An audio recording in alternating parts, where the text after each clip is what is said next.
कि जो पित्त में पथरी होती है उसमें होम्योपैथी, अगर हम बिल्कुल अर्ली स्टेज में इसको प्रिवेंटिव मोड पे सोचे करने का, तो होम्योपैथी बहुत कारगर इलाज है, बहुत अच्छा रिजल्ट देती है। होम्योपैथी में काफी सारी ऐसी क्रीम्स भी आती हैं, काफी सारे ऐसे मदर टिंचर्स आते हैं जो आपके फेस पे ग्लो लाते हैं, ठीक है, तो आप वो भी यूज कर सकते हैं। और उनमें एज सच वो नेचुरल होते हैं, एक्सट्रैक्ट होते हैं प्लांट के, तो कोई साइड इफेक्ट तो है नहीं। किसी किसी को साइनोसाइटिस की भी दिक्कत होती है, मतलब रेशे की, नजला चलना जिसको आप कहते हैं, किसी किसी को स्ट्रेस वगैरह भी रहता है, पढ़ाई का हो गया या करियर का हो गया, किसी भी चीज का हो गया, तो उस वजह से भी लोगों के ग्रेइंग ऑफ हेयर हो सकते हैं, हेयर फॉल वगैरह सब हो सकता है। नमस्कार दोस्तों, मैं दीक्षा चौधरी, स्वागत है आपका HPN न्यूज में, जहां हम विशेषज्ञों से दिलचस्प विषयों पर चर्चा करते हैं। तो आज का हमारा विषय है होम्योपैथी। तो हमारे साथ मौजूद है हमारे मुख्य अतिथि डॉक्टर आकांक्षा राणा, जो हमें बताएंगी कि कैसे होम्योपैथी दवाइयों से शरीर और मन का इलाज किया जा सकता है। तो मैम, सबसे पहले तो मैं आपका धन्यवाद करूंगी कि आपने अपना कीमती समय हमें दिया। मैं चाहूंगी हमारे दर्शकों को आप अपने बारे में बताएं। नमस्कार दोस्तों, मेरा नाम डॉक्टर आकांक्षा राणा है।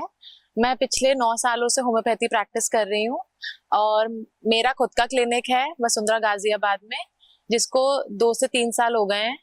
तो आज मैं आपके जितने भी क्वेश्चंस हैं उनका आंसर देती हूँ। बिल्कुल मैम। तो सबसे पहले तो मैं जानना चाहूंगी कि होम्योपैथी आखिर होती क्या है। होम्योपैथी एक साइंस है, मेडिकल साइंस है, जिसमें हम जो पेशेंट को दवाई प्रिस्क्राइब करते हैं वो बेसिकली एक सिद्धांत पे करते हैं जिसका नाम है सिमुलिबस क्यूरेंटर। इसका मतलब है कि जो पेशेंट है या फिर जिसको दिक्कत है कोई भी, तो उसको दवाई हम ऐसे देंगे कि उसके अकॉर्डिंग, मतलब उसी के अकॉर्डिंग देंगे। और मतलब इसमें इंडिविजुअलाइजेशन का एक सिद्धांत होता है, मतलब उसी के अकॉर्डिंग, मतलब अगर 2 लोगों को खांसी है तो 2 लोगों को अलग अलग दवाइयां मिलती हैं। ये चीज मैंने भी सुनी है कि अगर कोई भी दिक्कत है, अगर किसी को भी, तो होम्योपैथी में जो दवाइयां हैं वो अलग अलग ही दी जाती हैं। तो मैं ये पूछना चाहूंगी कि इस चीज का क्या लॉजिक है मैम? इसका लॉजिक ये है कि दोनों इंसानों की बनावट अलग अलग है, इसी को हम इंडिविजुअलाइजेशन का सिद्धांत बोलते हैं। यानी कि एक बंदा, अगर कोई किसी को खांसी है और दूसरा है, तो दोनों के जो रिलेशन है वो अलग अलग है।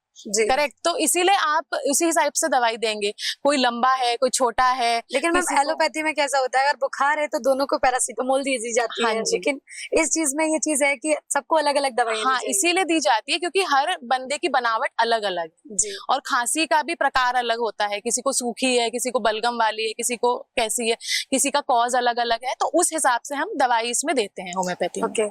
तो मैम, सबसे पहले तो मैं पूछना चाहूंगी कि आजकल बहुत ज्यादा कॉमन प्रॉब्लम हो गई है बालों का झड़ना। बालों का झड़ना ले लो, डैंड्रफ ले लो, गंजेपन की परेशानियां देख लो, तो क्या होम्योपैथी इसमें भी कारगर है? जी मैम, बिल्कुल कारगर है, क्योंकि होम्योपैथी में क्या है, काफी अच्छी अच्छी दवाइयां होती है हेयर फॉल के लिए, डैंड्रफ के लिए, या और भी जो बालों की समस्या है, जैसे कि ग्रेइंग ऑफ हेयर हो गया, मतलब कि पहले से ही ग्रे हो जाना, बालों का सफेद हो जाना, है ना, तो इसमें काफी अच्छा होम्योपैथी इलाज होता है। और आजकल देखा गया है, क्योंकि कंडीशन ऐसी हो गई है, एनवायरमेंट फैक्टर ऐसे हो गए, प्रदूषण आप देख रही हैं, किसी किसी को हेरिडिटरी भी होता है, जेनेटिक, यानी कि बाप दादा से भी होता है, तो उस वजह से भी किसी किसी को ये बीमारियां हो सकती हैं, बालों का झड़ना हो गया या फिर सफेद होना, इस तरीके की जो दिक्कतें होती हैं। आखिर ये सफेद बाल होना इतनी कम उम्र में क्या वजह होती है इन चीजों की? देखिए मैम, क्या होता है, सफेद बाल बहुत सारी वजहों से होते हैं। एक तो हो सकता है कि जेनेटिक हो, यानी कि बाप दादा से उसको ये दिक्कत आ रही हो। किसी किसी को साइनोसाइटिस की भी दिक्कत होती है, मतलब रेशे की, नजला चलना जिसको आप कहते हैं। किसी किसी को स्ट्रेस वगैरह भी रहता है, पढ़ाई का हो गया या करियर का हो गया, किसी भी चीज का हो गया, तो उस वजह से भी लोगों के ग्रेइंग ऑफ हेयर हो सकते हैं, हेयर फॉल वगैरह सब हो सकता है। तो मैम, जैसे कि लोगों के बाल झड़ते हैं या फिर बालों से रिलेटेड और भी प्रॉब्लम्स देखने को मिलती हैं, तो इनके लिए भी कोई टेस्ट है आपके, मतलब आपके पास जाके करवा सकता है कोई? जी, बिल्कुल, इसमें टेस्ट होते हैं, जैसे कि TFT होता है, थायराइड फंक्शन टेस्ट उसका नाम है। फिर आपका एक फेरेटिन का टेस्ट होता है, एक आपका विटामिन D का टेस्ट होता है, विटामिन B12 का होता है, कैल्शियम का होता है, हीमोग्लोबिन का होता है। ये सारे टेस्ट आप खाली पेट करवा सकते हैं कहीं भी जाके, और फिर आपको पता चल जाएगा। अगर इसमें से कोई भी पैरामीटर आपका लो आ रहा है तो आप उस हिसाब से दवाइयां ले सकते हैं, ताकि आपका बालों का झड़ना कम हो जाए। और मैम, क्या स्किन एलर्जीज हो गई, एक्जिमा हो गया, सोराइसिस हो गया, इन सब में भी होम्योपैथी काम करती है? जी बिल्कुल, सोराइसिस हो गया, एक्जिमा हो गया, या दांत खुजली की किसी को समस्या है, इसमें भी होम्योपैथी बहुत अच्छा इलाज करती है। और होम्योपैथी जो है वो कॉज पे काम करती है बेसिकली। तो क्या होता है कि ये जो स्किन की प्रॉब्लम्स है उसको जड़ से खत्म करती है। ऐसे नहीं कि आज खत्म हो गया फिर कल फिर से हो गया, इसमें ऐसा नहीं होता है। थोड़ा लंबा ट्रीटमेंट जरूर चलता है, बट उसका रिजल्ट जो है आपको मिलता है, ऐसा नहीं है कि नहीं मिलता है। तो मैम जैसे कि अगर किसी का ट्रीटमेंट चल रहा हो और बीच में वो ट्रीटमेंट छोड़ दे या तो क्या जो बीमारी होती है वो डबल बन के उसको असर करती ऐसा है? नहीं होता है। होता है इसमें बेसिकली क्या है कि अगर आपको डॉक्टर ने 6 महीने का बोला है कि 6 महीने का ट्रीटमेंट चलेगा, तो लोग क्या है कि बीच में अगर वो छोड़ देखिए, अगर आपको रिजल्ट मिल रहा है तो कोई छोड़ने का सेंस तो बनता नहीं है, आपको प्रॉपरली ट्रीटमेंट पूरा लेना जी, चाहिए, बिल्कुल। ठीक है जी। क्योंकि क्या है कि आपने एक तरीके से अपने बॉडी की इम्यूनिटी उतनी बढ़ा ली है और अपना अच्छा आपका चल ही रहा है, तो आपको ट्रीटमेंट पूरा कंटिन्यू करना चाहिए, ठीक है। वैसे होता यूजुअली यही है और हम यही सजेस्ट करते हैं जितने टाइम का ट्रीटमेंट है, क्योंकि स्किन वगैरह का ट्रीटमेंट थोड़ा लंबा ही चलता है, जी ठीक है, क्योंकि काफी सालों की बीमारियां होती हैं, क्रॉनिक डिजीज जिसको कहते हैं, तो इस वजह से उसको उसका ट्रीटमेंट भी थोड़ा लंबा ही होता है। तो इस जैसे कि मार्केट में बहुत ज्यादा प्रोडक्ट्स आ गए हैं हम्म। जो स्किन ग्लो के रिलेटेड है या फिर लोग स्किन केयर करने लग जाते हैं जो बहुत महंगे भी होते हैं, तो क्या होम्योपैथी में भी ऐसे प्रोडक्ट्स वगैरह हैं जो लोगों को स्किन ग्लो देते हैं? देखिए, होम्योपैथी में बहुत सारे ऐसे प्रोडक्ट हैं जो स्किन ग्लो के लिए बहुत अच्छा रिजल्ट भी देते हैं और बहुत कारगर भी है, ठीक है जी। और सबसे मेन जो है स्किन ग्लो किस वजह से होती है, बेसिकली होता क्या है, हमारी बॉडी में अगर हाइड्रेशन अच्छा है, यानी कि हम पानी अच्छा पी रहे हैं, फल फ्रूट खा रहे हैं, सब्जियां खा रहे हैं, ग्रीन लीफी वेजिटेबल खा रहे हैं, आपको पता ही है ना, हाँ जी। और विटामिन सी खा रहे हैं, विटामिन सी वाले फ्रूट्स खा रहे हैं, मौसमी हो गया, कीनू, इस टाइप की चीजें खा रहे हैं, तो वैसे ही हमारा नेचुरली ग्लो करता है। क्योंकि सप्लीमेंटेशन तो बाद की बात है, पहले ये हमारा लाइफस्टाइल डिसऑर्डर है हाँ जी। जो हमारा ग्लो नहीं आ पा रहा स्किन में, है ना। तो ग्लो के लिए आपको बेसिकली पहले तो लाइफस्टाइल चेंज करना पड़ेगा, एक्सरसाइज वगैरह करना चाहिए। और दूसरी बात ये, होम्योपैथी में काफी सारी ऐसी क्रीम्स भी आती हैं, काफी सारे ऐसे मदर टिंचर्स आते हैं जो आपके फेस पे ग्लो लाते हैं, ठीक है, तो आप वो भी यूज कर सकते हैं। और उनमें एज सच वो नेचुरल होते हैं, एक्सट्रैक्ट होते हैं प्लांट के, तो कोई साइड इफेक्ट तो है नहीं, बिल्कुल है मैम। ना। तो मैम जैसे कि आजकल हम देखते हैं कि लोगों में डिप्रेशन, एंजाइटी, स्ट्रेस ये बहुत ज्यादा कॉमन हो गया है कि बच्चों में ले लो तो एग्जाम में स्ट्रेस की दिक्कत देखने को मिलती है। तो ये सारी जो दिक्कतें हैं जैसे फैमिली इश्यूज की हो गई, रिलेशनशिप की हो गई, तो इन सारी चीजों का भी इलाज होम्योपैथी से किया जा सकता है? जी बिल्कुल किया जा सकता है। होम्योपैथी में क्या होता है कि हम as a patient as a whole देखते हैं। मैंने आपको बताया था इंडिविजुअलाइजेशन का सिद्धांत है, तो उसमें क्या होता है, हर एक पर्सन को अलग अलग, जिसको भी चीजें हैं तो उसको अलग अलग मेडिसिन ही दी जाती है। और दूसरा, जैसे आप बता रही हैं कि किसी को स्ट्रेस है, किसी को एंजाइटी है, किसी को एग्जामिनेशन से स्ट्रेस है या रिलेशनशिप इशू है या कुछ भी है, तो उसमें क्या है, हम पहले पेशेंट का केस लेते हैं, Okay. ठीक है, क्योंकि ये बेसिकली क्रॉनिक इश्यूज में आ गए। क्रॉनिक इश्यूज वो इश्यूज होते हैं जो 3 महीने से ज्यादा हमारी लाइफ में है, ठीक है, क्रॉनिक डिजीजेस इसको कहते हैं। तो क्या हुआ, हम पहले पेशेंट का केस लेंगे, फिर उस हिसाब से उसकी मेडिसिन जो आएगी उसको वो प्रिस्क्राइब की जाती है होम्योपैथी में। और इसमें अगर क्या है, क्योंकि इसमें मेंटल सिम्टम्स भी लिए जाते हैं, माइंड के सिम्टम्स, ठीक है, तो अगर पेशेंट ने सारे माइंड के सिम्टम्स सही तरीके से वो बता पा रहा है और हमने पूछ लिए, और तो हमारी जो मेडिसिन आती है वो बहुत अच्छी आती है और उसका रिजल्ट काफी मतलब अच्छा ही मिलता है पेशेंट को। बस ये है कि पेशेंट रेगुलरली ले और जो उसका स्ट्रेस फैक्टर है उसको थोड़ा अवॉइड करने की कोशिश करें, क्योंकि अगर स्ट्रेस फैक्टर रहेगा तो कैसे रिजल्ट आएगा। सही बात है मैम। तो जैसे कि महिलाओं की समस्याएं हो गई, बहुत सारी समस्याएं जो बहुत कॉमन हो गई हैं और बहुत ज्यादा देखने को मिल रही हैं, जैसे कि हम पीसीओएस ले लें, पीसीओडी ले लें, इरेगुलर पीरियड्स का ले लें, तो ये सारी प्रॉब्लम्स के रीजंस क्या है मैम, कैसे इनको होम्योपैथी से ठीक किया जा सकता है? देखिए, पीसीओडी और पीसीओएस, जो इसका हम अगर इसको फुल फॉर्म बोले तो ये होती है पॉलीसिस्टिक ओवेरियन सिंड्रोम या पॉलीसिस्टिक ओवेरियन डिजीज, ठीक है, एक तो ये हो गई। और दूसरा जो आपने पूछा इर्रेगुलर पीरियड्स, ये इसका एक सिम्टम है, ठीक है। इस वाली बीमारी में लोगों को इर्रेगुलर पीरियड्स आते हैं, ठीक है, या फिर आप कह सकते हैं एमेनोरिया, यानी कि एब्सेंस ऑफ मेंसेस, यानी कि आते ही नहीं है या फिर इर्रेगुलर आते हैं, ठीक है। क्या पेशेंट क्या केस लेके आता है कि हमें 6 महीने से पीरियड नहीं आए, या हमें महीने में 2 बार पीरियड आ गए, या 3-4 महीने से आ नहीं रहे फिर बहुत जल्दी जल्दी आ रहे हैं, ऐसा मतलब पेशेंट हमें बताता है। तो इसका जो मेजर कॉज है वो क्या है, एक तो हमारा जो प्योर न्यूट्रिशन है और ओबेसिटी जो बढ़ रही है, मतलब मोटापा जिसको आप कहते हैं, है ना, और जो न्यूट्रिशन भी हमारा लैक है, हम बाहर का खाते हैं, junk food, cold drinks, soda. तो शाम होते ही मैम सबको क्रेविंग्स होने लग जाती है कि कुछ बाहर का खा लें, या फिर ऐसा तो रहता ही कि वीक में एक बार खा लें। बिल्कुल, तो इसी वजह से क्या है, हमारा जो आजकल आप देख रहे हैं कि बच्चों में भी मोटापा पाया जाता है, जो छोटे छोटे बच्चे हैं, 10-12 साल के बच्चे हैं, तो उसमें भी वो भी आते हैं हमारे पास क्लिनिक पे, तो वो भी बताते हैं कि हम मोटे ओबीस हो रहे हैं। मतलब पहले के बच्चे आप देखें तो उतने मोटे नहीं होते थे, और आजकल के अगर आप बच्चे देखें तो थोड़े वो स्टार्टिंग से ही होता है ना मैम, पेरेंट्स खा रहे हैं तो बच्चे भी उसी टाइप का लाइफस्टाइल अडॉप्ट कर रहे हैं, तो इस टाइप की, इसको बोलते हैं हम लाइफस्टाइल डिसऑर्डर्स जैसे पीसीओडी हो गया, ओबेसिटी हो गया, बीपी हो गया, ये सब जो आपके इश्यूज होते हैं ये लाइफस्टाइल की वजह से होते हैं। जो हम अगर अपना लाइफस्टाइल चेंज करेंगे, जैसे ओबेसिटी हो गया तो वो तो हमारे लाइफस्टाइल से हुआ ना, हम एक्सरसाइज नहीं कर पा रहे हैं या फिर हम मतलब कि डाइट प्रॉपर नहीं ले पा रहे हैं, तो इस वजह से ही हमें दिक्कतें हो गई। तो ये हमें कैसे ठीक करनी है, ये तो हमें अपना खुद का एक शेड्यूल बना के प्रॉपर तरीके से, जैसे रात को लाइट खाना खाएं, ठीक है, ये भी आप अपना चेंज कर सकते हैं। फिर ग्रीन लीफी वेजिटेबल्स खाएं, फ्रूट्स, मतलब एक बिल्कुल प्रॉपर डाइट पे ध्यान देना चाहिए अगर कोई भी प्रॉब्लम से बचना है। बिल्कुल बिल्कुल, क्योंकि सबसे मेन दिक्कत क्या आती है, लोग आजकल बच्चे जो है वो जंक पे ज्यादा ध्यान दे रहे हैं और फ्रूट्स वेजिटेबल से दूर भागते जा रहे हैं। बिल्कुल, क्योंकि उनको बिल्कुल पसंद नहीं होता है कि हमें फ्रूट्स खाना है, छील के खाना है, काट के खाना है, तो वो प्रैक्टिस अब थोड़ी सी गुम होती जा रही है कि फ्रूट्स खाना है, एवरी डे फ्रूट। पहले हम लोग खाते थे, अब बच्चे वो थोड़ा कम ही खाते हैं, तो वो चीजें होना जरूरी है, क्योंकि अगर वो चीजें नहीं होंगी तो बच्चे का प्रॉपर न्यूट्रिशन उसको नहीं मिलेगा।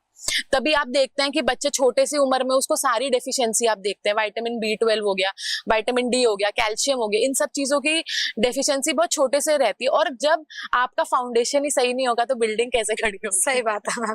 तो जैसे कि मैम आपने बताया कि बच्चों में भी बहुत सारी परेशानियां देखने को मिलती हैं, तो क्या जो होम्योपैथी दवाई है वो बच्चों के लिए और जो सीनियर सिटीजन वगैरह है इन सब के लिए सेफ रहती है? जी बिल्कुल, बच्चों के लिए बहुत अच्छी हैं। आजकल बहुत सारे छोटे बच्चे भी आते हैं हमारे पास जो होम्योपैथी को अडॉप्ट करते हैं। जैसे छोटे बच्चों में आपने सुना है कैल्कुएरिया फॉस दी जाती है 6x, जब हम दांत की बच्चे के जब दांत निकलते हैं तो बच्चे को दी जाती है, ठीक है। फिर मतलब उस तरीके से मतलब लोग अडॉप्ट कर रहे हैं होम्योपैथी। और सीनियर सिटीजन्स के लिए भी बहुत सेफ है। सीनियर सिटीजन्स में काफी सारी दिक्कतें आती है, ऑस्टियोपोरोसिस की आती है, फीमेल्स के घुटनों वगैरह में दर्द होता है, कैल्शियम निकल जाता है, ठीक है। उसके बाद आदमियों में भी, अंकल लोगों में भी होती है, बेनाइन प्रोस्टेटिक हाइपरट्रॉफी हो जाती है जिससे उनको बार बार यूरिन जाना पड़ता है। मतलब बहुत सारी दिक्कत है जिसमें होम्योपैथी बहुत अच्छा रिजल्ट दिखाती है। और मतलब हम जैसे पेशेंट्स को प्रिस्क्राइब भी करते हैं तो उनको भी काफी अच्छा और रिजल्ट आता है, तो वो अच्छा है काफी। जैसे कि बात मैम आपने करी यूरिन के बारे में, तो मैं जानना चाहूंगी जैसे कि बहुत सारी गर्ल्स ऐसी होती हैं, फीमेल्स ऐसी होती हैं जो कॉमन वॉशरूम यूज करती हैं, किसी भी रीजन की वजह से उन्हें यूटीआई हो जाता है।